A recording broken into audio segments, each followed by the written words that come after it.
The Senate will come to order. The senators will please take their seats.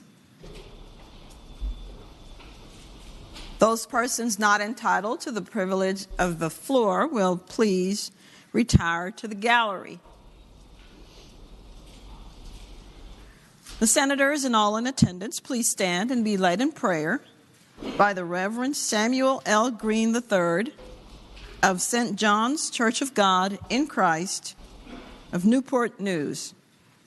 Following the prayer, everyone will please remain standing and be led in the Pledge of Allegiance to the flag of the United States of America by Senate Page Addie Hunt of Spotsylvania.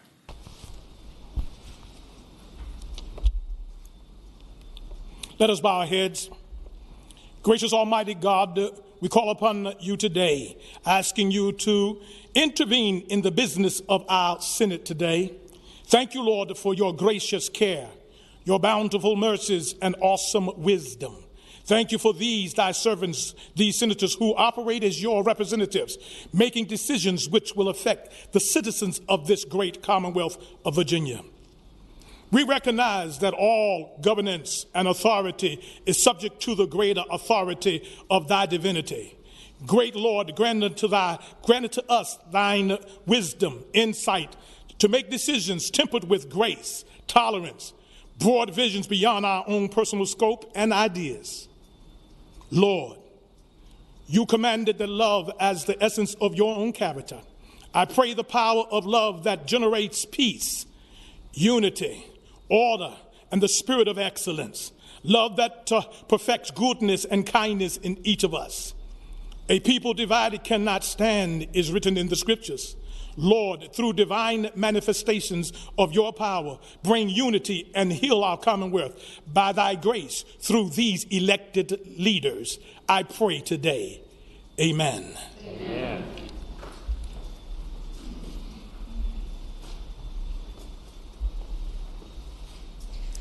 I pledge allegiance to the flag of the United States of America and to the republic for which it stands, one nation, under God, indivisible, with liberty and justice for all.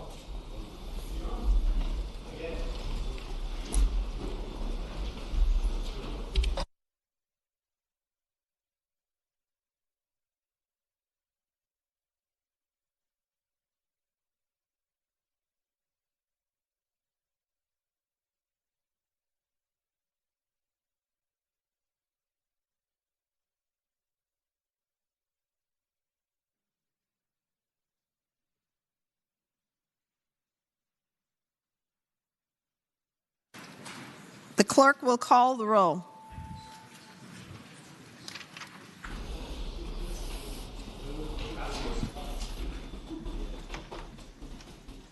All those present, please vote aye. The clerk will close the roll. You have a quorum, Madam President. The chair recognizes the senator from James City, Senator Normand. Good afternoon, Madam President. Good afternoon. Madam President, I respectfully move that the rules of the Senate be suspended and that anyone who is unfortunately experiencing effects from COVID be allowed to participate remotely and electronically. The question is, shall the rules be suspended to allow senators affected by COVID-19 to participate remotely and electronically for the day? All those in favor of the motion will vote aye. Those opposed, no. Are the senators ready to vote? Have all the senators voted? Does any senator desire to change their votes? The clerk will close the roll. Ayes 36, noes 0. Ayes 36, no 0. The senators will be able to participate remotely and electronically for the day. Senate Journal for Monday, January 31st, 2022. The senator from Hampton, Senator Locke, moves that the reading of the journal be waived. All in favor of waiving the reading of the journal will record their votes aye. Those opposed, no. Are the senators ready to vote? Have all the senators voted?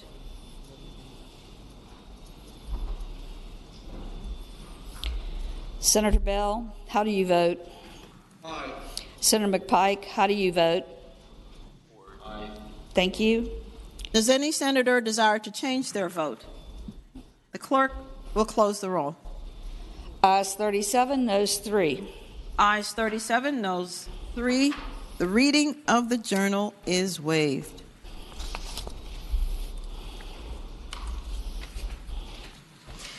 The clerk will report any communications from the House of Delegates. Madam President, I move that we waive the reading of the communications from the House of Delegates. The senior senator, the senator from Fairfax County, moves that the reading of the communication be waived. All in favor of waiving the reading of the House of Delegates will record their votes aye. Those opposed, no. Are the senators ready to vote?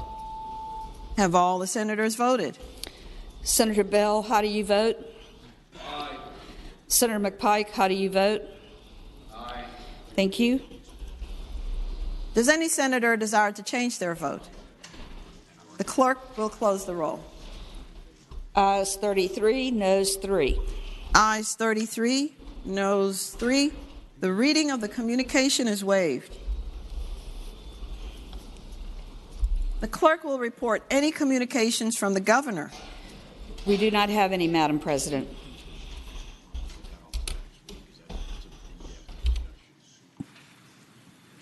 Stay where you are. Don't move. I'm just come over here to organize. For what purpose does the senator, senior senator from Virginia Beach rise? Senator DeSteph? For what purpose does the senator rise? Oh. Now comes the time in the morning hour when we are able to welcome our very distinguished guests in the gallery. We thank you for coming to watch your Senate. This is your Senate of the people, by the people, and for the people. And with that, I now recognize the senator from Hampton, Senator Locke. Thank you, Madam President. I rise for 2 introductions. The senator has the floor. Thank you, Madam President. On behalf of Senator Mason and myself, I would like if you would give a warm welcome of the Senate to the individual who gave the invocation today, and that is the Reverend Samuel L. Green III of St. John's Church of God in Christ of Newport News. And joining him in the gallery today are members of the church congregation, including his wife, missionary Margaret Elaine Green. Please extend to them the warm welcome of the Senate. Will you please stand? We thank you so very much for coming and for that wonderful prayer, Reverend. And thank you, Mrs. Green. Thank you for all that you're doing for a great Commonwealth. People, we certainly do need you. Senators, please join me in giving them the warm welcome of the Senate.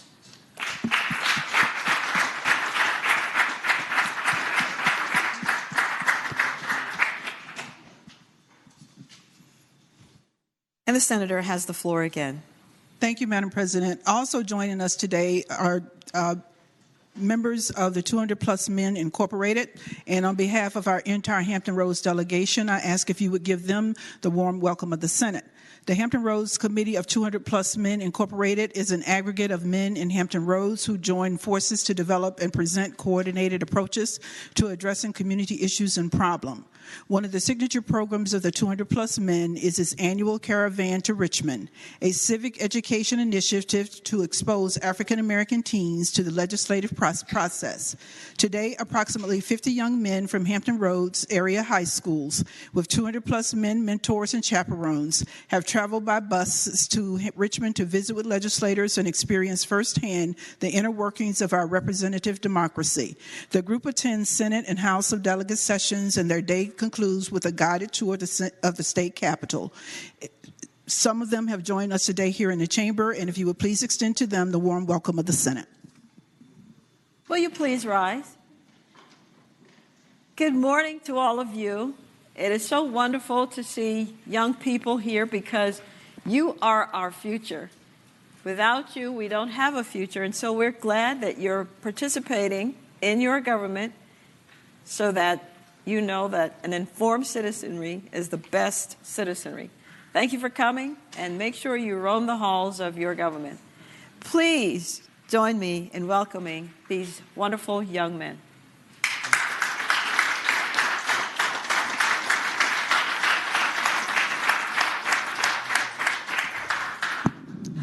Madam President, I was remiss. One of the chaperones is the Vice Mayor of Hampton, Jimmy Gray. Hello, Mr. Vice Mayor. Thank you. Thank you for your service on council. The senior senator from Chesterfield, Senator Hashmi. Good morning, Madam President. I rise for an introduction. Senator has the floor. Thank you, Madam President. It's my pleasure to welcome members of the Powhatan Leadership Institute who have joined us today in the gallery. The Powhatan Leadership Institute informs, educates, and enlightens interested citizens about the issues that are facing Powhatan County with the goal of developing a group of county citizens who are motivated to participate in current and future county activities. Their current 2022 class is here on Capitol grounds today to meet with our elected officials and to learn more about how state policy affects their locality. Madam President, I ask that we offer the warm welcome of the Senate to the Powhatan Leadership Institute. Please stand. And good morning to all of you. And thank you for coming to observe your government. To inform, educate, and enlighten is a marvelous thing. Senators, please join me in welcoming these great citizens.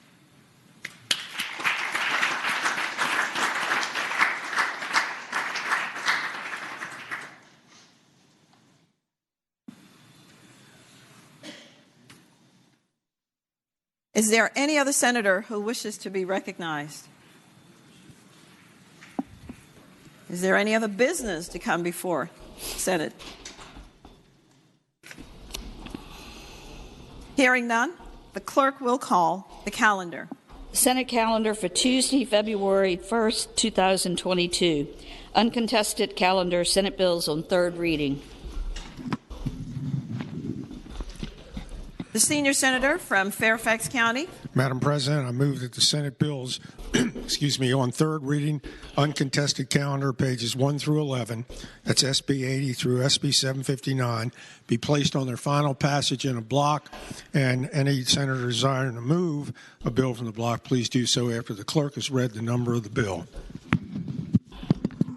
There are 28 bills in this section. The question is, shall the Senate bills on the uncontested calendar, third reading, pages 1 through 11, Senate bills 80 through 759, be placed upon their final passage in the block with the understanding that any senator desiring to remove a bill from the block will do so after the clerk has read the number of the bill. All in favor of the motion will say aye. Those opposed, no. The ayes have it. The motion is agreed to. The bills are now before us in the block. The clerk will read the number of the bills. Senate Bill 80. Senate Bill 50. Senate Bill 307. Senate Bill 57. Senate Bill 86. Senate Bill 119.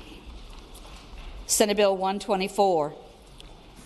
Senate Bill 128, Senate Bill 152, Senate Bill 192, Senate Bill 197, Senate Bill 223, Senate Bill 395, Senate Bill 464, Senate Bill 467, Senate Bill 480, Senate Bill 510, Senate Bill 559.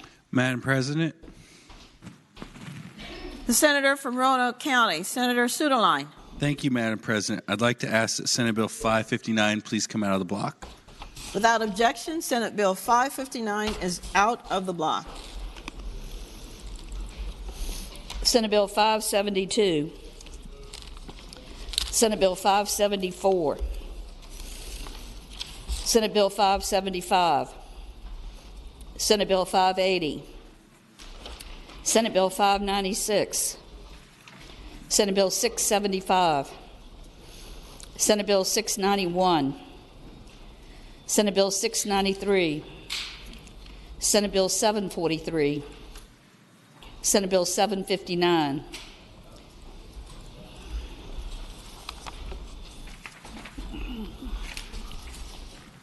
question is, shall the bills in the block pass? That is, all bills except for Senate Bill 559 on page 8. All in favor of the passage of the bills will record their votes aye. Those opposed, no. Are the senators ready to vote? Have all the senators voted? Senator Bell, how do you vote? Senator Bell? Senator McPike, how do you vote? Aye. Thank you. Senator Bell? Looks like we lost. Zoom just dropped.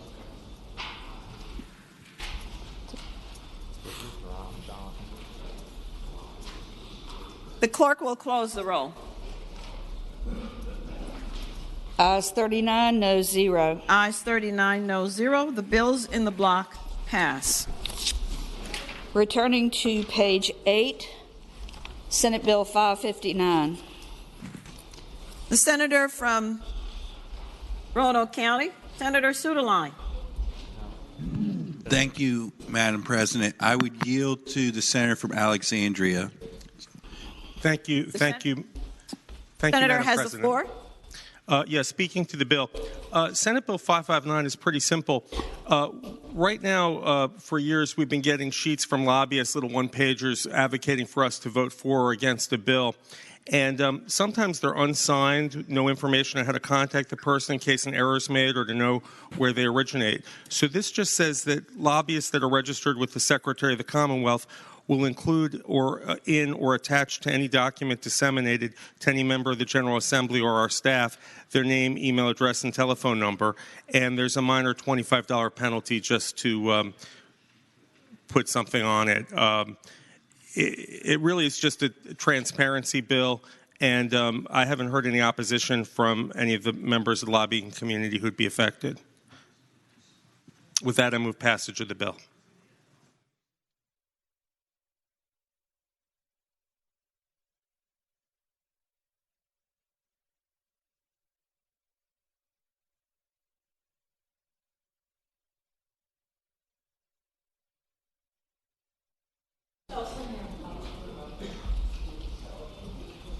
The question is, Bill 559 pass? All in favor of the passage of the bill will record their votes aye. Those opposed, no. Are the senators ready to vote? Have all the senators voted? Senator Bell, how do you vote? Aye. Senator McPike, how do you vote? Aye. Thank you. Does any senator desire to change their vote? The clerk will close the roll. Ayes 29, noes 11. Ayes 29, noes 11. The bill passes. Regular calendar, Senate bills on third reading. Senate Bill 226, workers' compensation, notice to employees. The senator from Prince William, Senator McPike.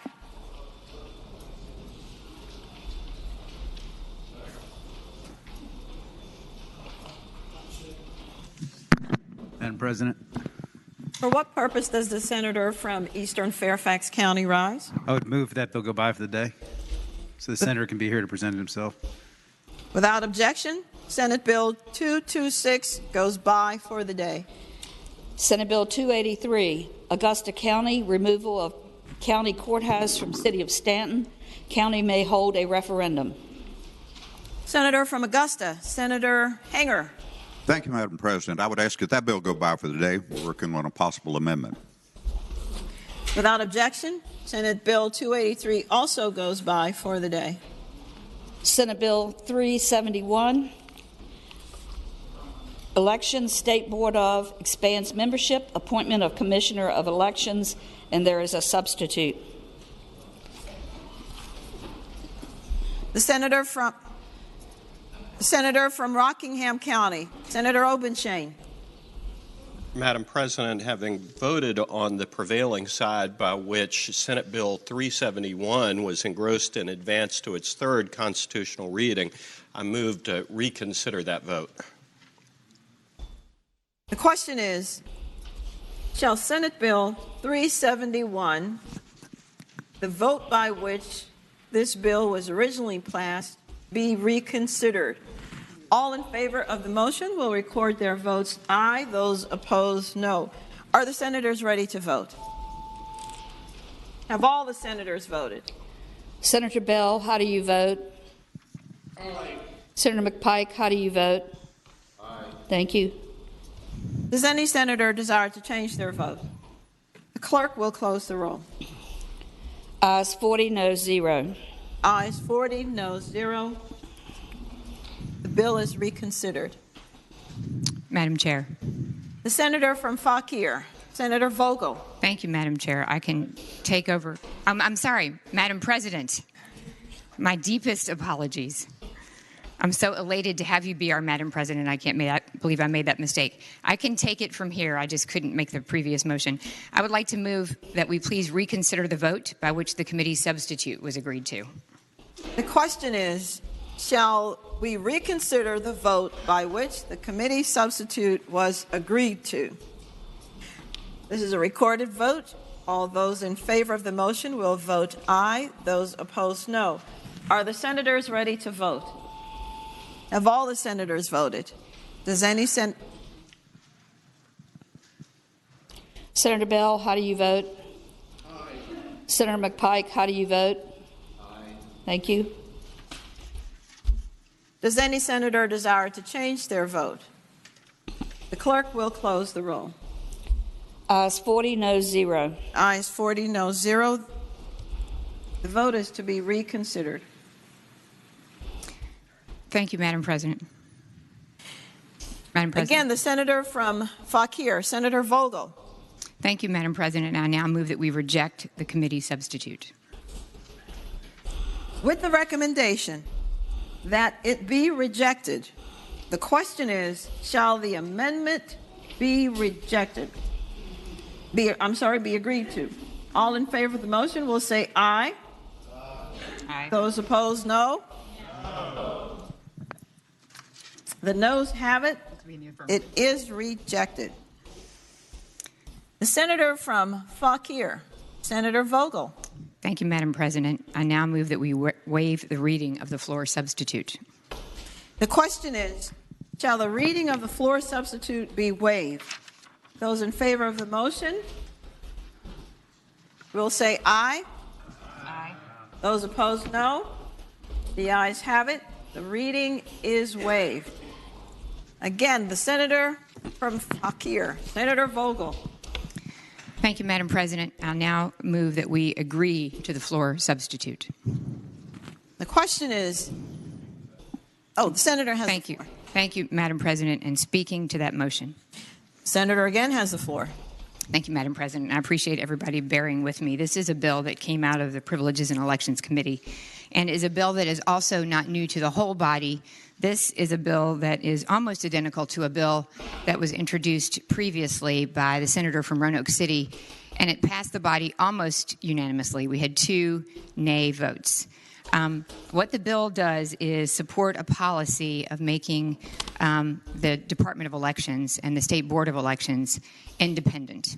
And I think that from the standpoint of good policy and efficiency and creating the opportunity for that board and that agency to operate the way they can and should, we would propose, and that's what this bill does, is it takes it out of what is now currently the administration, and it allows for a 4-4 Board of Elections, so it's truly not partisan.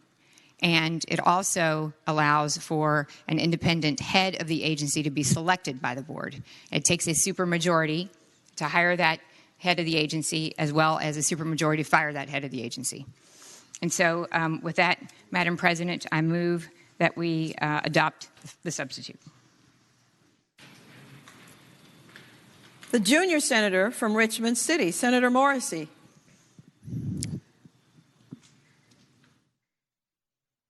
Good morning, Madam President. Good morning. Would the gentle lady yield for a question? Will the senator yield? I'm happy to yield. Senator has the floor. The current board is divided, has 3 members with 2 people being chosen by the administration in power and 1 from the opposite party. Is that correct? Correct. Would The the senator senator yield for another question? Will the senator yield? I yield. Senator Morrissey. Did I understand you that the new board will be divided 4-4? Yes, Madam President. The new board would be divided 4-4. Would the senator yield for another question? Will the senator yield? Yes, I'm happy to Senator yield. Morrissey has the floor. We recently passed legislation last year and the year before that created a redistricting commission that was divided 8-8. That's an even number. It was fraught with potential problems, and in fact, that's what turned out. They could not agree on anything. Do you not see similarities in this 4-4 board where election matters would be decided along partisan lines? Senator Vogel. Yes, Madam President, if I may respond to the gentleman. And the answer is, I thought you would never ask. And that is incredibly obvious, and that was part of the discussion that we had actually in committee. And it is why the bill was amended in committee, actually, to go to basically return to the similar makeup of the committee now, where it isn't even, where you had a majority for the governor's party. But in talking to those of us who've worked on this bill before, and including those who've been involved on your side of the aisle, I think that the conventional wisdom is, and I feel very strongly about this, that what happened with the redistricting commission is quite different than how we would like for this state board of elections to act. That if we are very thoughtful and careful about the people that we put on that board and establish a parameter and a framework for how they execute their work, that the day-to-day issues that arise will not be the kinds of day-to-day issues where we expect to be as politically charged, perhaps, as redistricting, but good governance, good decisions. It's very clear if someone breaks the law or they don't. It might be a difference between what should the fine be, but I feel very confident that if it is a breakdown of 4-4 and that is not a decision, then that in itself is a decision. If they can't agree that somebody should be assessed the $1,000 penalty or somehow disagree, then I would hope that we will be wise enough in our choices for who goes on the State Board of Elections, that we're looking for really competent, qualified people who will take that job seriously and not view that from the politically charged standpoint of things like redistricting. And so my goal is not to have it partisan. That would be the problem if you have an additional one for either party and then you have whiplash back between administration versus administration. Would the senator yield for one final question? Will the senator yield? I'm happy to yield. Senator Morrissey. I prefaced my comment that I agree some change has to be made and that the current system under the current administration, the current members of the board, is somewhat broken. And I would further preface my question with this. We saw in recent filings of candidates, both incumbents and challengers, some were allowed to file late, others weren't, and it was confusing. My final question is this. What if there is an alleged campaign violation or there is an allegation that paperwork was not filed timely and the decision comes down along party lines and you have a 4-4 vote? What will the board do then if it's decided or voted upon 4-4? If it's a 4-4, Senator Vogel. I'm sorry, Madam President. If it is a even split and they cannot agree to move forward, then it fails. So whatever the vote is, so for example, in the question that you raise, if the question is there's a challenge, for example, and it's brought before the board and they're asking about the paperwork, it's hopefully that the members of this board will have the integrity to look at paperwork and be able to make an up or down decision. And the goal, as I've discussed with one of the members of your caucus just this morning, the goal would be to set in place parameters for the function of that board so that as they're carrying out that work, they are less inclined to be partisan, less inclined to have a reflexive reaction just to rule on one side for the majority, and instead be more deliberate. That would be the goal. And yes, I understand, Madam President, that there is a risk that there may be deadlock. But deadlock in itself is sometimes a decision. And I think if you remove it from the administration and you are careful about who we select on the State Board of Elections, then I think we'll get good decisions. And something as simple as, is your paperwork complete? That is not very difficult. You have counsel who will be there to advise you, and the goal would be that good people acting out of principle and following the law would make good decisions. I thank the senator. Thank you, Madam President. And the senior senator from Richmond City, Senator McClellan. Thank you, Madam President. Will the senator rise for a question? Senator, you yield? Yes, ma'am, I yield. Senator McClellan. Thank you. And I understand and agree that a tie decision could be no decision, but I can think of at least one situation where that could lead to problems the way this bill is written. And so my question is, if the board deadlocks on selecting a commissioner, then what happens? Senator Vogel. Madam President, we have had that discussion, and the issue, as I understand, and I think what the gentle lady would be mentioning, is it requires a supermajority to actually select a person to be head of the agency. My hope would be that, like other agency heads where this is professionalized, it's moved out of the administration, it's not a partisan job, that we would be interviewing and selecting election professionals, and that a competent and functioning board would be able to make a decision among a group of candidates who are selected and highly qualified. And if it is the case that they are unable to agree on a person, then obviously there is no fail-safe in this legislation. I deliberately did not. There were a number of suggestions about how that might be carried out, but in every solution that I could come up with, there was unfortunately a likely partisan outcome. And again, I would like to incentivize this agency and this board to operate, to professionalize how they work and really encourage independence and have them working towards an outcome that doesn't create a default where you're always going to have to go towards a partisan representative as your fail-proof or as your backup vote. I would hope that that body could actually make that choice. Will the gentlewoman yield for another question? Will the gentlewoman yield? I yield. Senator McClellan. And I share that hope, but I'm also a pragmatist. And so let's take the example of if the commissioner dies or retires or whatever, and the body deadlocks and cannot have a supermajority to select a new commissioner, and you have an agency that has no head, how is that good in a state that has elections every year and in some cases every 4 to 6 months? Senator Vogel. Madam President, I would tell you that I respect and understand the gentlelady's concern, and I don't have a perfect answer for that. I understand where she's coming from, and this bill does not address what would happen if, in the case of a death or a delay, that there is no, they must fill it by a certain point. There is no fail-proof. And that's all I can say to the gentlelady. Speaking to the bill. The senator has the floor. Thank you, Madam President. I support what this bill is trying to do and have had several conversations with its patron to address concerns that I have with it. But that last one is one that is a hurdle we have to overcome before we pass this bill. We cannot set up a situation where there is a possibility where we have a department as important as the Department of Elections not have an agency head. There has to be a contingency.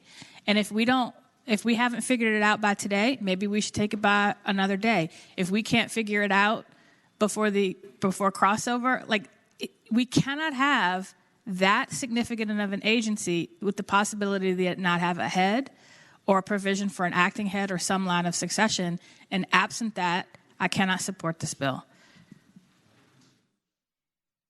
The senator from Alexandria, Senator Eben. Yes, thank you, Madam President. I would ask if the patron would yield for a question. Will the senator rise for a question? The senator from Fauquier, Senator Vogel. Madam President. Will the senator rise for a question? Yes, Madam President, I yield. I apologize.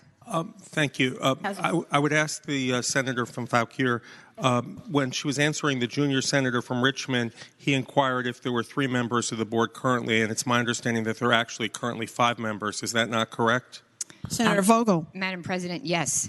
Yes, that is 100% correct. I was not listening carefully enough. The gentleman is right. There are 5 members of the current board. And if the patron would yield for a further question? Will the senator yield? I yield. Yesterday's bill, the version that came out of the substitute that was originally adopted by the Senate, would have dismissed members of the Board of Elections who are in the middle of their terms effective February 1st, 2023. Is this substitute fix that error? Senator Vogel. Madam President, yes. When we had this redrafted, and in fact, it just came to me about 15 minutes ago, there were 2 changes that we made, Madam President, that were specific and impacted the bill from its previous posture. Number 1 was creating the even balance again, taking it back to even representation. And number 2 was correcting that issue.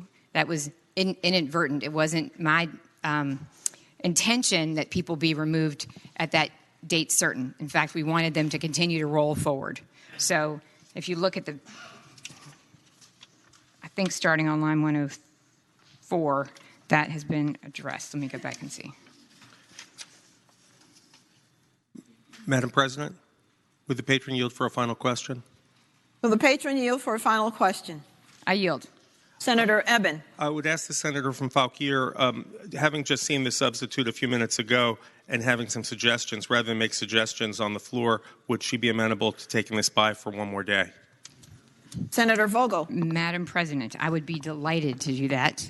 Seeing that I just got the document or just got the substitute a few minutes ago, that would be great, and I would be delighted to do that. So thank you, Madam President. I'll make that motion.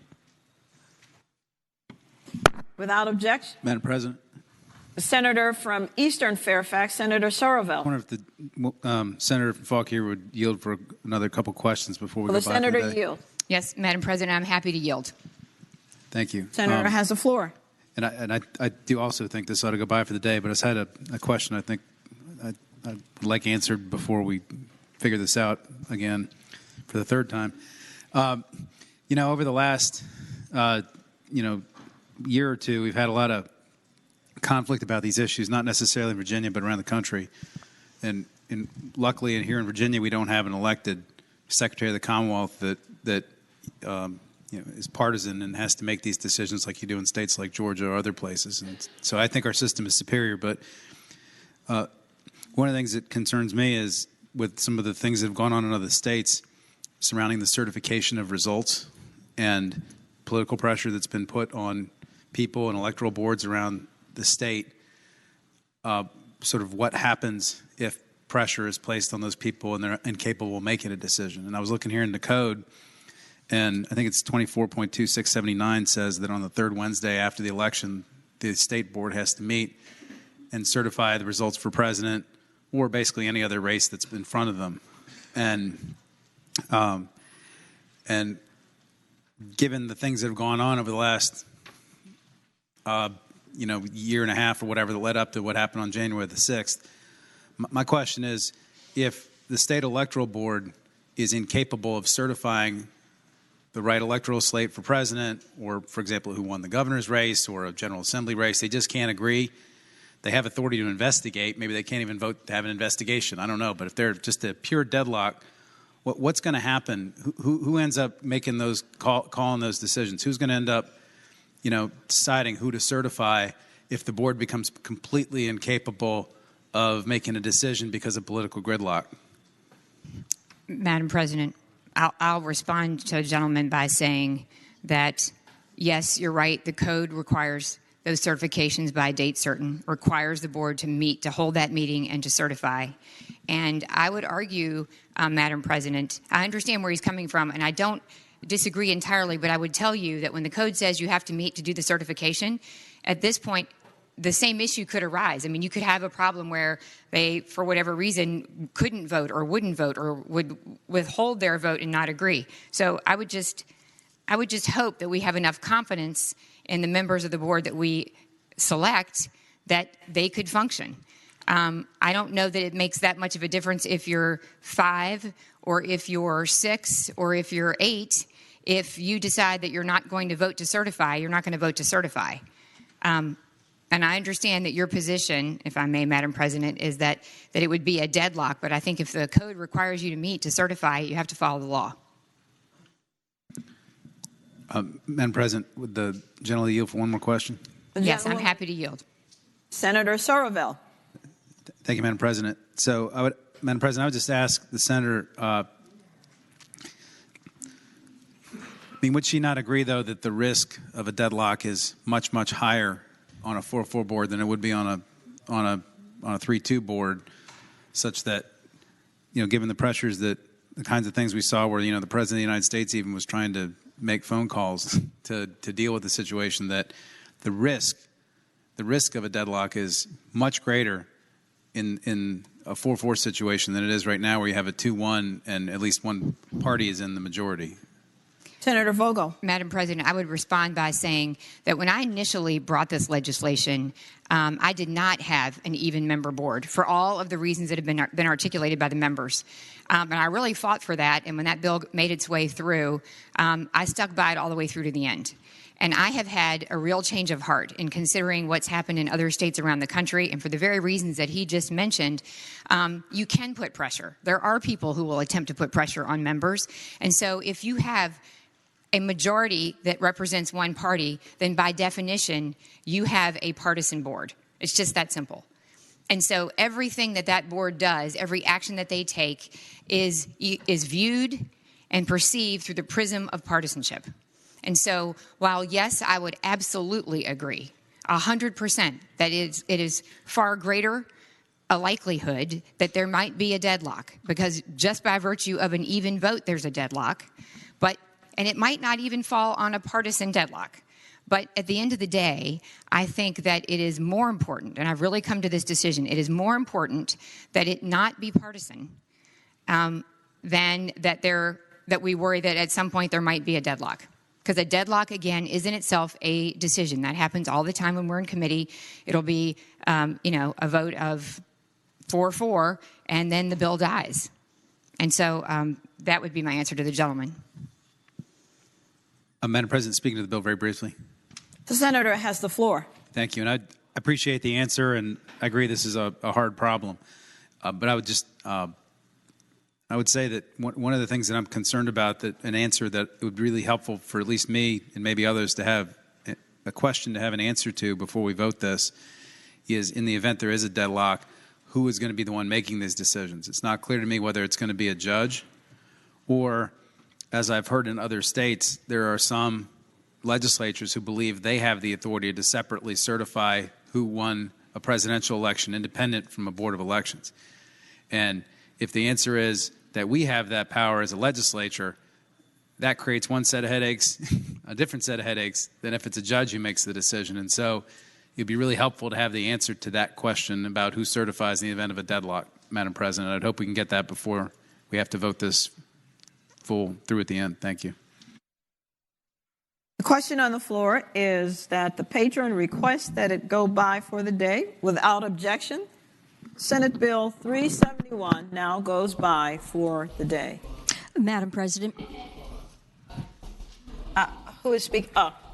The senator from Arlington, Senator Favola. Good morning, Madam President. I am speaking on a reconsideration motion. Before we get too far into the calendar, I would ask, having voted on the prevailing side, that we reconsider the consent agenda, which started with Senate Bill 80 and went through Senate Bill 759. So one of our members who is participating virtually may cast a vote.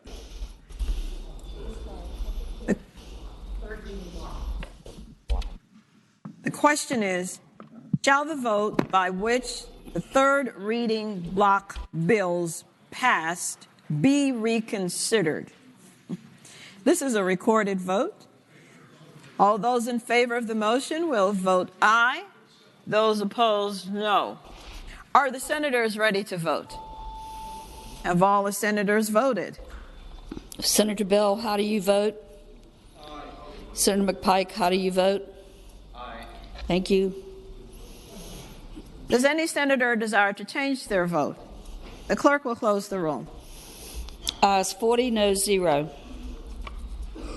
Ayes 40, no 0. The bills are now being reconsidered in the entire block. Now the question is, shall the bills in the block pass? All in favor of the motion of the passage of the bills will record their votes aye. Those opposed, no. Are the senators ready to vote? Have all the senators voted? Senator Bell, how do you vote? Aye. Senator McPike, how do you vote? Aye. Thank you. Does any senator desire to change their vote? The clerk will close the roll. Ayes 40, no 0. Ayes 40, no 0. The bills in the block pass.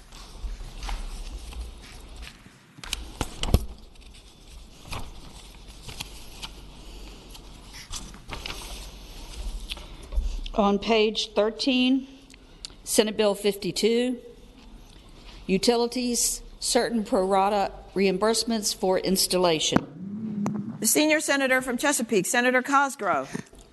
Excuse me. Thank you, Madam President. I move that the bill pass. And speaking to that bill. Senator has the floor. Thank you, Madam President. Ladies and gentlemen of the Senate Bill 52 would require that the original developer of utilities for any particular development would be reimbursed at a pro rata rate if another developer were to tap into that set of utilities and thereby share the cost. I hope it will be the pleasure of the body to pass the bill. The question is, shall Senate Bill 52 pass? Those in favor of the motion will vote aye. Those opposed, no. Are the senators ready to vote? Have all the senators voted? Senator Bell, how would you vote? Aye. Senator McPike, how do you vote? Aye. Thank you. Does any senator desire to change their vote? The clerk will close the roll. Ayes 40, no 0. Ayes 40, no 0. Senate Bill 52 passes. Senate Bill 159, Higher Educational Institutions, Public Debt Collection Transcripts and Degrees.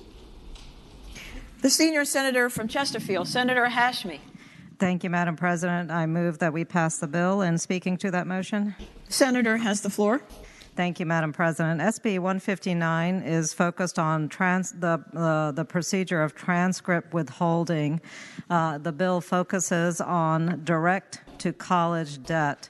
So while we have a lot of discussion nationally around the issue of federal student loans, I also want to highlight that there is another significant concern that impacts our students in higher education. In fact, affects thousands of students in Virginia. Direct-to-college debt creates barriers to degree completion, access to employment, and barriers to career advancement. It particularly impacts our low-income and first-generation students, creating a cycle of issues and mounting debt. Students who can't access their transcripts often have to repeat courses again at a transfer institution because they can't prove that they have successfully completed their coursework. And this lack of a transcript significantly impacts the students' access to federal financial aid because then they are penalized for taking the same courses more than once or because their time to degree is delayed. So this bill does not prevent our colleges and universities from pursuing debt. In fact, our institutions are required by code to do so. What it does do is prevent institutions from holding a transcript hostage and thus enables our students to continue with their education if that's what they desire or to obtain their employment. And Madam President, I renew my motion that we pass this bill.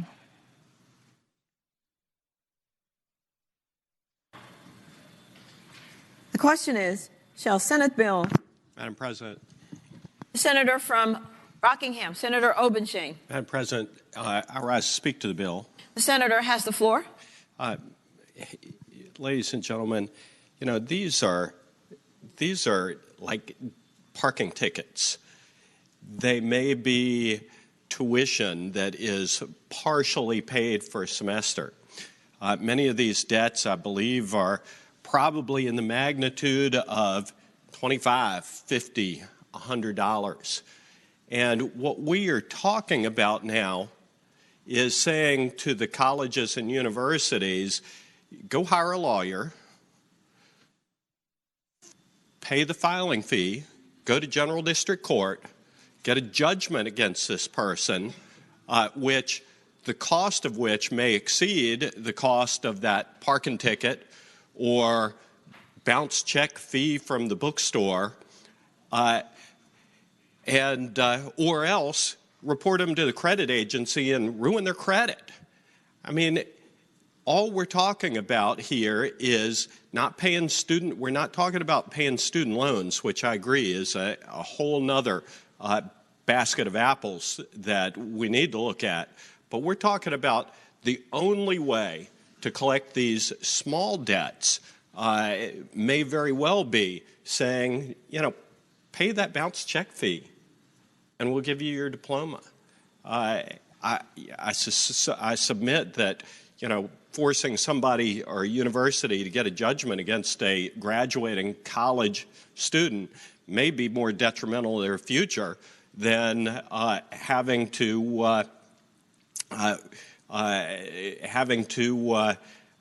work for a month or two or 6 months in order to be able to come up with the $50, $100, $500 necessary to pay these fees. Most of the colleges and universities, in my experience, are pretty good at working with students, particularly on these issues. So I would ask you to think long and hard before voting for this piece of legislation. I think that the alternative could be a lot more detrimental to students.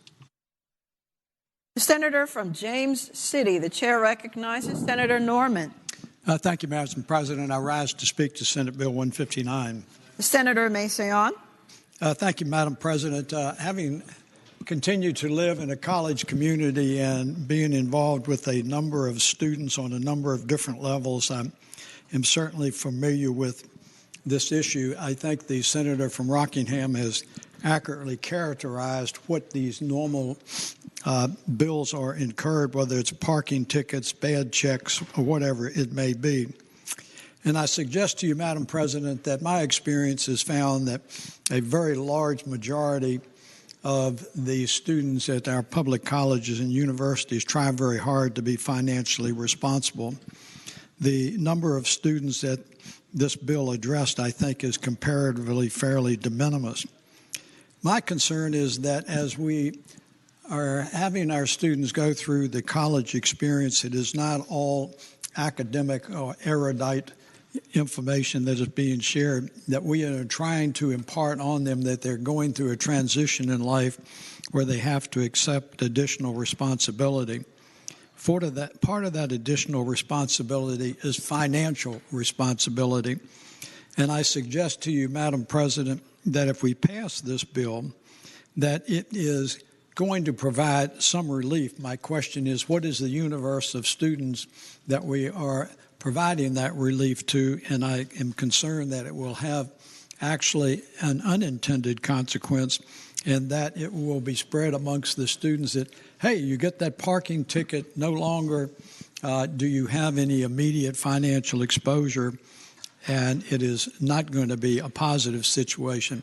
I respect that those, in the body will say, oh, we got to give these students a break, but I suggest to you some of them don't deserve a break because they're doing it deliberately. The senator from Arlington, Senator Favola. Thank you, Madam President. I rise to speak to the bill. The senator has the floor. Thank you, Madam President. I will just add a few thoughts here. Some of these fees may not be de minimis. Frequently, universities charge laboratory fees, which can be quite high. They charge fees for other academic curriculums, such as if you're in a nursing program and you're using a simulation lab. Frequently, there's a fee associated with that. Those fees are much higher than a parking fee. These fees can be a couple $100s. And my understanding of this bill, it's merely saying that you can't use or you can't refuse to release a diploma has a debt collection tool. So the student might still be able to get a release of the diploma or her academic record so she could land that job or go on to graduate school and then perhaps pay the fee at a later date. I agree that most of our students try to do the right thing and, in fact, will pay their fees. And oftentimes financial aid packages are linked to whether or not the student has any outstanding student debt or fees. So there are ways universities can actually encourage positive behavior. But I have to agree with the patron that I don't think the withholding a diploma is the way to do it. Thank you, Madam President.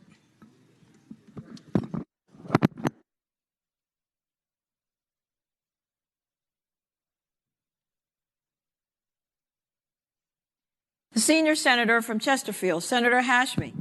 Thank you, Madam President. And I want to just address some of the issues that were raised by previous speakers. And while yes, there are issues of debt sometimes that arise with connection to library fees or parking fees, you know, really when we're talking about our main student population that are attending our community colleges and many of our public institutions, we're talking about significant issues that really impact these students. It is not so much the smaller fees, but it is largely around issues of food and shelter. These are dormitory fees. These are meal plan fees that a lot of students are unable to pay sometimes because of circumstances in their life. There are cases after cases of Virginia students who, because of family member illnesses, their own illnesses, their loss of job, their loss of opportunity, where they have not been able to pay the debt that they are owing to the institution. I've worked in community colleges. I've encountered these students who desperately want to resolve their debt and are quite eager to be able to move forward in their life. But if they don't have access to their transcripts, they cannot continue their work, their academic work. They cannot continue to a transfer institution. Or in fact, if they do transfer, they have to repeat the same courses again because they cannot prove that they have actually successfully passed those courses. I've had students who have taken the same introductory math classes 3 times, for instance, because they have not been able to provide that transcript. Having to repeat a course has significant negative impact on federal financial aid. They lose federal financial aid. They lose their access to opportunity to education.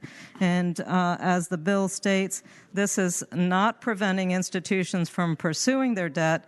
It is simply preventing institutions from holding the transcript, the hours that the students have legitimately earned, from holding those transcripts as hostage. Thank you, Madam President.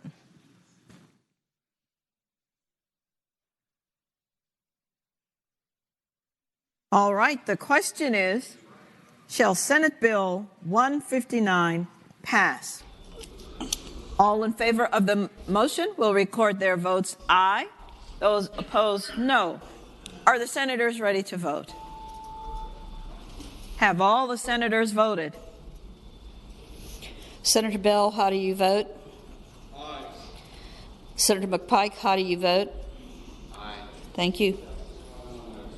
Does any senator desire to change their vote? The clerk will close the roll. Ayes 25, noes 15. Ayes 25, noes 15. The bill passes.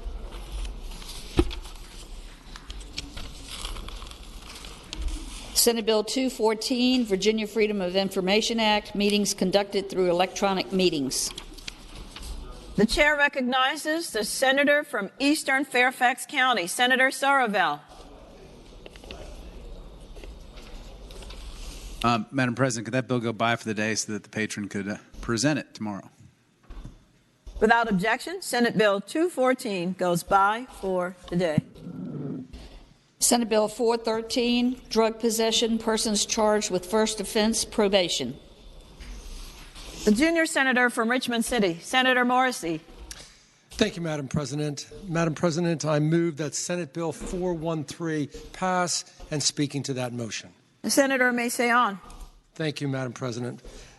Madam President, members of the body, Senate Bill 413 is a one-word change from may to shall under Section 18.2, 251. And in common legal parlance, that's the first offender statute. And what that statute does is it allows an individual who has never previously been convicted of a similar drug offense under the Commonwealth, the United States, or a sister state, or has never availed himself or herself of first offender treatment to have a deferred disposition. And what happens, Madam President, during that deferral is the court will put the defendant on terms. You shall complete this program. You shall maintain a job. You shall go to get counseling for your drug addiction. The goal of first offenders treatment is to have somebody get the monkey of addiction off their back. All this bill does is it changes on line 21 the word from may to shall, allow that judgment to be deferred. And finally, one of the senators during the discussion of this bill, Madam President, said, what if a defendant doesn't want it deferred? Well, that allows, it has to be done with the consent of the accused. So with that, Madam President, I'd ask that Senate Bill 413 pass. The senator from Hanover, Senator McDougall. Thank you, Madam President. Madam President, would the senator yield for a question? Will the senator yield? I yield. Senator McDougall. Madam President, I'd ask the senator, is it a requirement that the person not having been convicted of any felony, or could they have a prior conviction for robbery or breaking and entering or rape or murder and still have this charge required to be taken under advisement and deferred? Senator Morrissey. Thank you for that question. It has to be a previous conviction under this article. Madam President, so would the gentleman yield for further question? Will the gentleman yield? I yield. Senator McDougall. So, Madam President, if a person had been convicted of any other felony, no matter how serious or how many, if they had not had a prior drug conviction, then the charge would have to be deferred. Senator Morrissey? Correct. Thank the gentleman.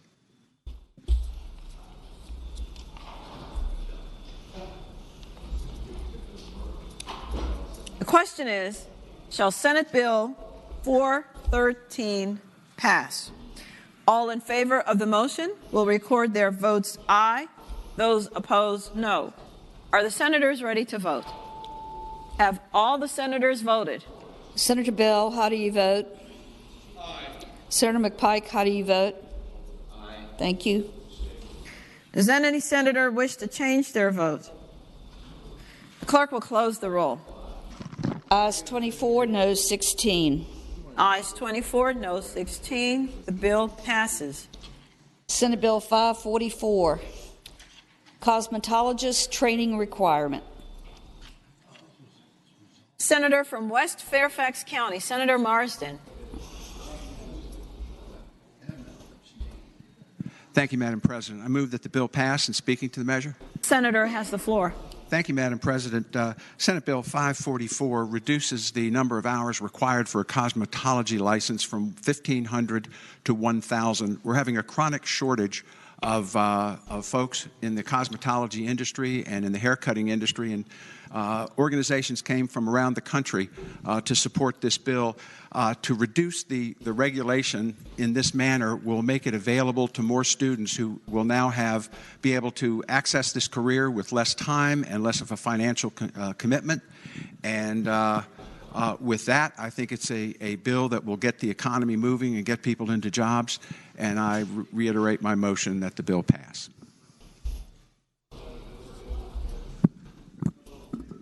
The question is, shall Senate Bill 544 pass? All those in favor of the motion will record their votes aye. Those opposed, no. Are the senators ready to vote? Have all the senators voted?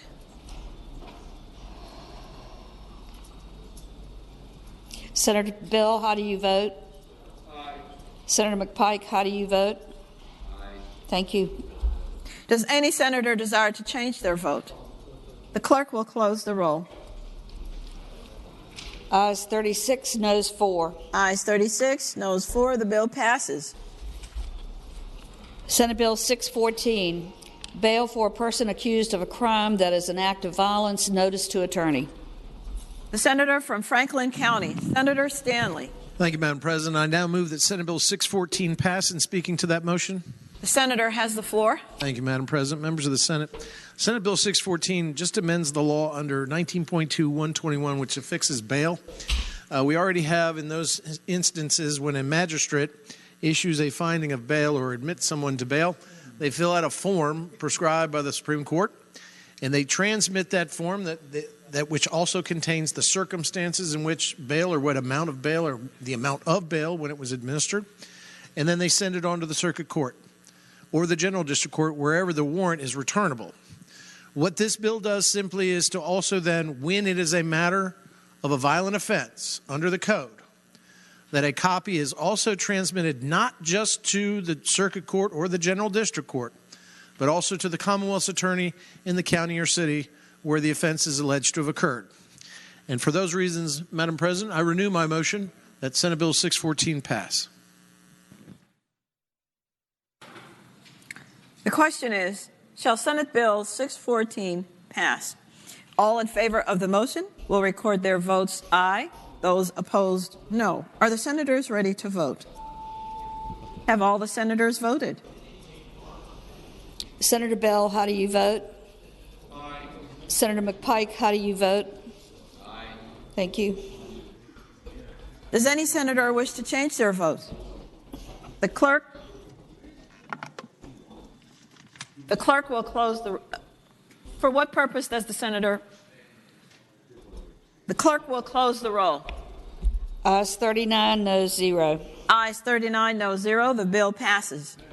Senate Bill 679, life insurance or annuity pre-need funeral contract requirements. The senator from Northern Chesapeake, Senator Spruill.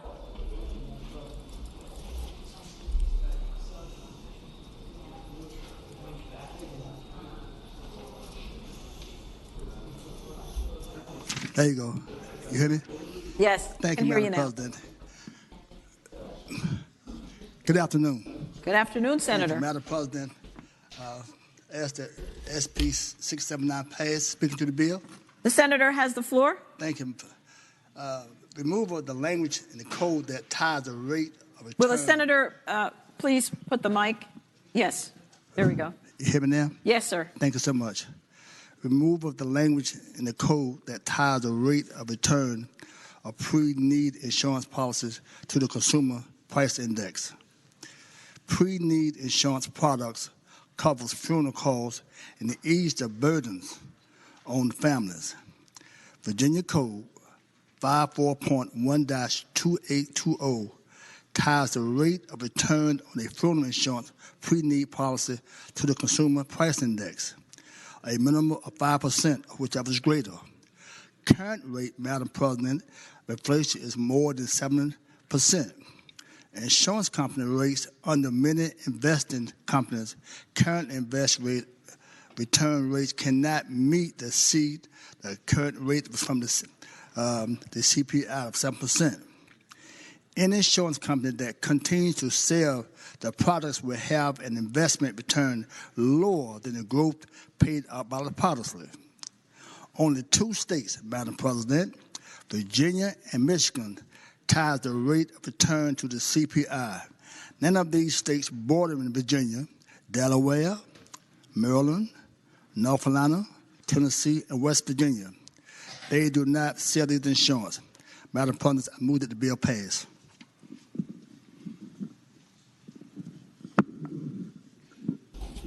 The question is, shall Senate Bill 679 pass?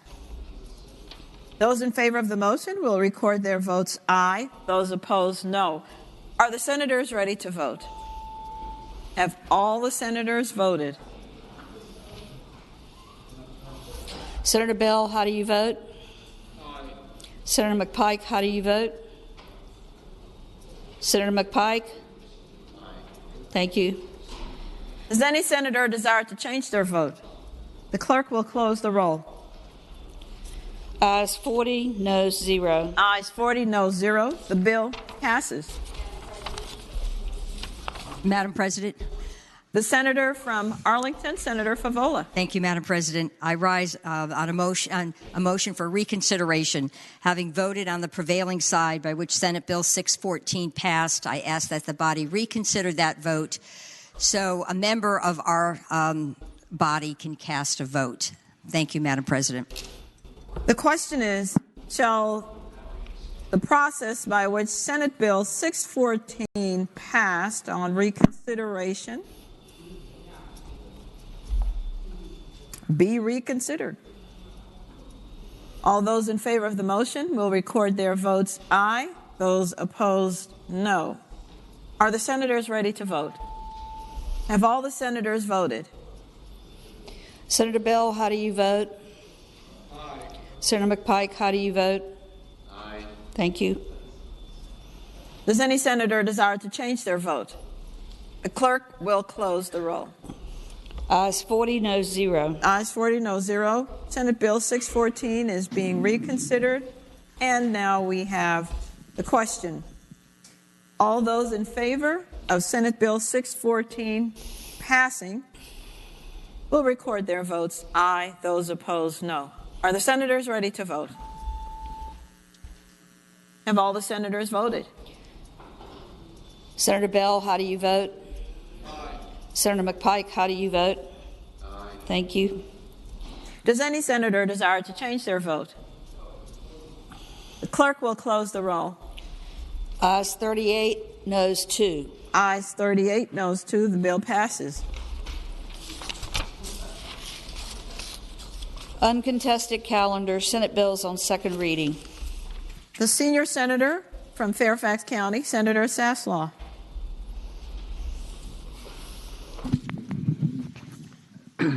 Madam President, I move that all Senate bills on second reading on the uncontested calendar, pages 16 through 18, that's Senate Bill 361 through 485, be advanced to their engrossment in third reading in a block after the adoption of any amendments thereto, and any senator desiring to remove a bill from the block, please do so after the clerk has read the number of the bill.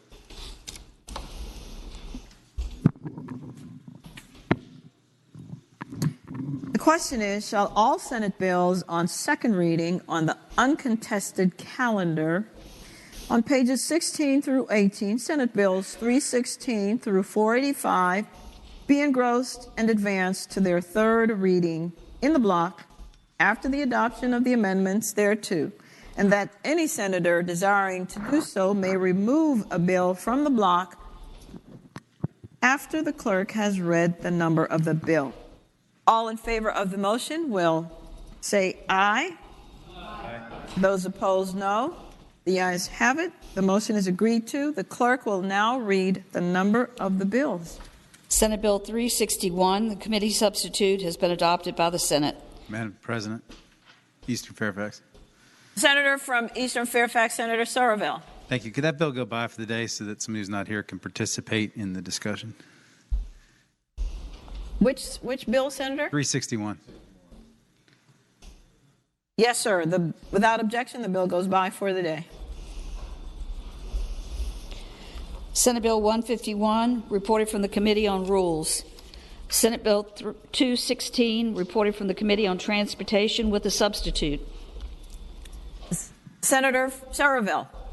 Thank you, Madam President. I'd move the committee substitute. The question is, shall the substitute for Senate Bill 216 be accepted? Those in favor of the motion will say aye. Those opposed, no. The substitute is agreed to. Senate Bill 237, reported from the Committee on Transportation with a substitute. The senator from Eastern Fairfax, Senator Soroville. Thank you, Madam President. I move the committee substitute. Didn't realize there was another one. Question is, shall the substitute be accepted for Senate Bill 237? Those in favor of the motion will say aye. Those opposed, no. Substitute is accepted. Senate Bill 281, reported from the Committee on Transportation with amendments. The senator from Alexandria, Senator Eben. Thank you, Madam President. I move the committee amendments. The question is, shall the amendments on Senate Bill 281 be accepted? Those in favor of the motion will say aye. Those opposed, no. The committee amendments are accepted. Senate Bill 301, reported from the Committee on Transportation with a substitute. The senator from Bath, Senator Deeds. Madam Chair, I move that the committee substitute be agreed to. The question is, shall the substitute of Senate Bill 301 be agreed to? Those in favor of the motion will say aye. Those opposed, no. The substitute is agreed to. Senate Bill 417, reported from the Committee on Rules. Senate Bill 485, reported from the Committee on Rehabilitation and Social Services. The question is, shall the Senate bills be engrossed and advanced to their third reading? That is, all the bills except for Senate Bill 361 on page 16. All those in favor of the motion will say aye. Those opposed, no. The ayes have it. The bills are now engrossed and advanced to their third reading. Regular calendar Senate bills on second reading. Senate Bill 257, Counseling Compact Licensure of Professional Counselors, reported from the Committee on Finance and Appropriations with a substitute. The senior senator from Chesterfield, Senator Hashmi. Thank you, Madam President. I move the committee substitute. Question is, shall the substitute be agreed to? Those in favor of the motion will say aye. Those opposed, no. The substitute is agreed to. Senator Hashmi. Thank you, Madam President. I move that SB 257 be engrossed and advanced to its third reading. The question is, shall Senate Bill 257 be engrossed and advanced to its third reading? Those in favor will say aye. Those opposed, no. The ayes have it. The bill is engrossed and advanced to its third reading.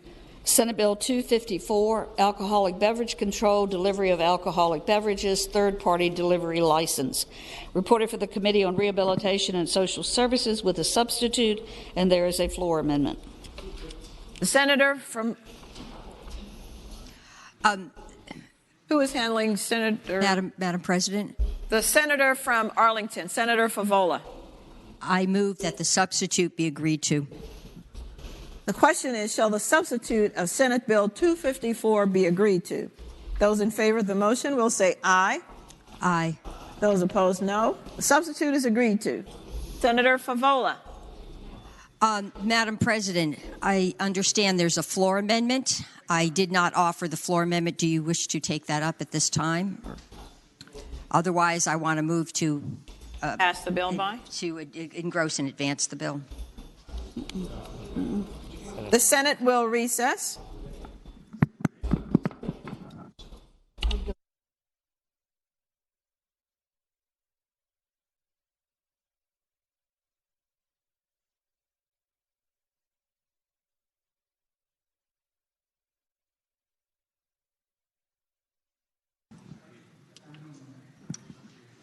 Madam President. Senate will come back to order. The senator from Arlington, Senator Favola. Thank you, Madam President. Given that the patron of this bill is participating virtually and has the deepest knowledge of the specifics of the bill, I ask that this bill go by for the day. Without objection. Senate Bill 254 goes by for the day. Senate Bill 450, Traffic Incident Management Vehicles, certain vehicles exempt when en route to scene of an accident. Senator, the Committee on Transportation with amendment. Jump the gun there. The senator from Northwest Fairfax County, Senator Boysko. Madam President, thank you. I move the substitute be agreed to. The question is, shall the substitute for Senate Bill 450 be agreed to? Those in favor of the motion will say aye. Aye. Those opposed, no. The ayes have it. The motion is agreed to. Senator from Northwest Fairfax again. Senator Boysko. Thank you, Madam President. I move the bill be engrossed and advanced to its third reading. Question is, shall Senate Bill 450 be engrossed and advanced to its third reading? Those in favor will say aye. Those opposed, no. The bill is advanced and engrossed to its third reading. Uncontested calendar, Senate bills on first reading. Senior Senator from Fairfax County, Senator Saslaw.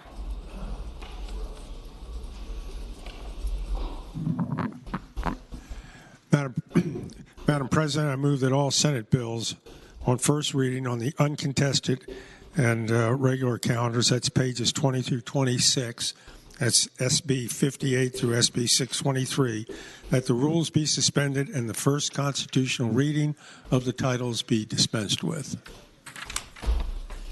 There are 18 bills in this section. The question is, shall the rules be suspended and the first reading of the titles of Senate bills on the uncontested and regular calendars, pages 20 through 26, Senate Bill 58 through Senate Bill 623, be dispensed with? All in favor of the motion will record their votes aye. Those opposed, no. Are the senators ready to vote? Have all the senators voted? Does any Senator Bell, how do you vote? Aye. Senator McPike, how do you vote? Aye. Thank you. Does any senator desire to change their vote? The clerk will close the roll. Ayes 40, no 0. Ayes 40, no 0. The reading of the titles is dispensed with.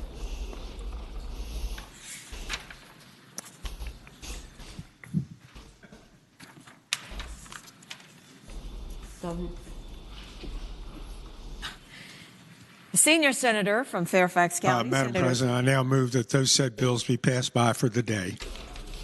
The question is, shall the Senate bills on the uncontested and regular calendars now on second reading be passed by for the day? All in favor of the motion will say aye. Those opposed, no. The ayes have it. The bills will go by for the day. Uncontested calendar, Senate Joint Resolution on third reading. Senate Joint Resolution 53, Higher Education Statewide Strategic Plan Report. The senator from Hampton, Senator Locke. Thank you, Madam President. I move that Senate Joint Resolution 53 be agreed to. And speaking to that. Senator has the floor. Thank you, Madam President. Senate Joint Resolution 53 is the proposed resolution that endorses the revised statewide strategic plan for Chev, and Chev Council approved this plan in 2021. And again, I move that the resolution be agreed to. The question is, shall Senate Joint Resolution 53 be agreed to, be passed? Those in favor of the motion will say aye. I'm sorry, this is a recorded vote. So, all in favor of the motion will record their votes aye. Those opposed, no. Are the senators ready to vote? Does any senator desire to change their vote? Senator Bell, how do you vote? Aye. Senator McPike, how do you vote? Thank you. The clerk will close the roll. Ayes 38, no 0, Rule 36-1. Ayes 38, no 0, Rule 36-1. The bill is agreed to. Uncontested calendar, Senate Joint Resolutions on second reading. The senator from Eastern Fairfax County, Senator Soroville. Thank you, Madam President. I move that the resolution be engrossed and advanced to its third reading. I'm sorry, they're in a block, Senator. I did not realize that. You may. The senior senator from Fairfax County, Senator Saslaw. I move that all Senate joint resolutions on second reading on the uncontested calendar, that's pages 26 and 27, SJR 10 through SJR 42, be advanced to their engrossment and third reading in a block after the adoption of any amendments thereto. Any senator desiring to remove a resolution from the block, please do so after the clerk has read the number of the resolution. The question is, shall all Senate joint resolutions on second reading on the uncontested calendar on pages 26 through 27, Senate Joint Resolution 10 through 42, be engrossed and advanced to their third reading in the block after the adoption of the amendments thereto, and that any senator desiring to remove a resolution from the block do so after the clerk has read the number of the resolution. All in favor of the motion will say aye. Those opposed, no. The ayes have it. The motion is agreed to. The clerk will now read the number of the resolutions. Senate Joint Resolution 10, reported from the Committee on Rules. Senate Joint Resolution 11, reported from the Committee on Rules. Senate Joint Resolution 14, reported from the Committee on Rules. Senate Joint Resolution 27, reported from the Committee on Rules with a substitute. The senator from Northwestern Fairfax County, Senator Boysko. Thank you, Madam President. I move the bill, the substitute be agreed to. The question is, shall the substitute of Senate Joint Resolution 27 be agreed to? Those in favor will say aye. Those opposed, no. The substitute is agreed to. Senate Joint Resolution 35, reported from the Committee on Rules with a substitute. The senator from Accomack, Senator Lewis. Madam President, move the committee substitute. Question is, shall the substitute for Senate Joint Resolution 35 be accepted? Those in favor will say aye. Those opposed, no. The substitute is agreed to. Senate Joint Resolution 42, reported from the Committee on Rules. The question is, shall the Senate Joint Resolutions now be engrossed and advanced to their third reading? All in favor of the motion will say aye. Those opposed, no. The ayes have it. The joint resolutions are engrossed and advanced to their third reading.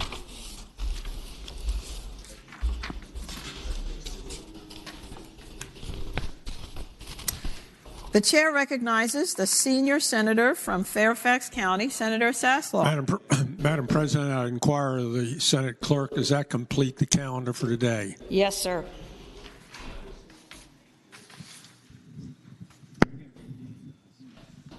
Is there any other business to come before the Senate?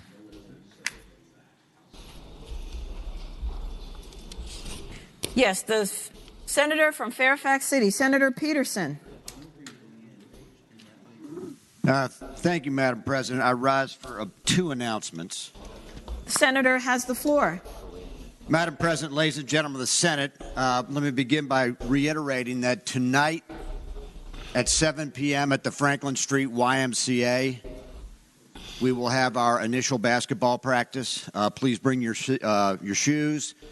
And Madam President, I'm expecting you to be there. Maybe coach us up a little bit. And after practice is over, we will adjourn across the street to Penny Lane Pub to enjoy an adult beverage and talk about strategy. Second announcement, and I say this with a little trepidation, but I do believe we're in the business of trying to find the right course, whichever side of the aisle we're on. And obviously one of the biggest issues we're going to face this year is kids in schools.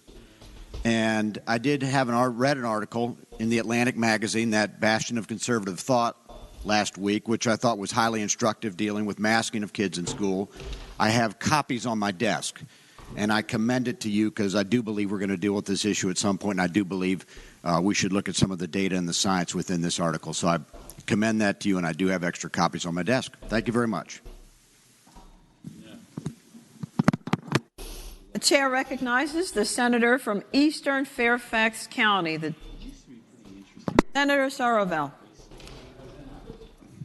Thank you, Madam President. I rise for an announcement. Senator has the floor. Thank you, Madam President. Ladies and gentlemen, those of you who have bills in the Criminal Law Subcommittee of the Judiciary Committee, there's 18 bills that we have for a docket on Wednesday. There's absolutely no way we can get through 18 bills in a reasonable time frame after the full Judiciary Committee meeting is met. And so we're probably going to have another meeting on Friday after we get out.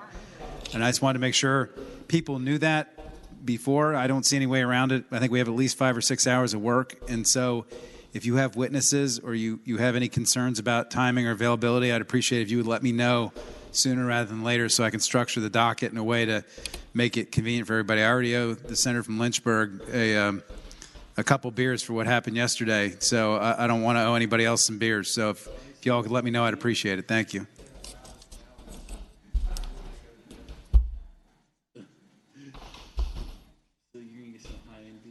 Does any other senator wish to be recognized? Hearing none, the clerk will report any announcements on the desk. Today, Tuesday, February 1st, the Committee on Privileges and Elections will meet 15 minutes after adjournment, Senate Room 3 in the Capitol. The Committee on Agriculture, Conservation, and Natural Resources will meet 1/2 hour after adjournment, Senate Room A, Pocahontas. The Finance and Appropriations Subcommittee on Higher Education will meet at 3:30 p.m., Subcommittee Room 1, 5th floor, Pocahontas. Senators Locke, Howell, Saslaw, Norman, Ruff, and Edwards. The Education and Health Subcommittee on Health will meet at 4 p.m. in Subcommittee Room 2, 5th floor, Pocahontas.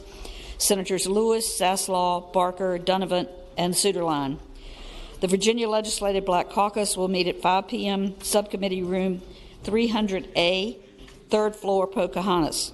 The Northern Virginia delegation will meet at 5 p.m. Senate Leadership Conference Room, 6th floor, Pocahontas. Tomorrow, Wednesday, February 2nd, the Finance and Appropriations Subcommittee on Public Safety will meet at 7:30 a.m. Senate Leadership Conference Room, 6th floor, Pocahontas. Senators Lucas, Norman, Ruff, Edwards, Peterson, Marsden, and Eben. The Rehabilitation and Social Services Subcommittee on Cannabis will meet at 8 a.m. Senate Room 3 in the Capitol. Senators McPike, McDougall, Reeves, Servell, Spruill, Boysko, and Kiggins. The Women's Legislative Roundtable will meet at 8:30 a.m. Tidewater Room, 4th floor, SunTrust. The Committee on Finance and Appropriations will meet at 9 a.m. Committee Room B, Pocahontas. The Democratic Caucus will meet at 11 a.m. Senate Room 1, Capitol. The Republican Caucus will meet at 11:30 a.m. Senate Room 2 in the Capitol. And time is flying as fast as Cupid. You have 14 days. Excuse me, 13. The chair now calls on the senator from Portsmouth, Senator Lucas. Thank you, Madam President. Madam President, I move that the Senate do now adjourn until 12 noon on tomorrow. The question is, shall the Senate adjourn until 12 o'clock noon tomorrow? All in favor of the motion will say aye. Those opposed, no. The ayes have it. The motion is agreed to. The Senate now stands adjourned until 12 o'clock noon tomorrow.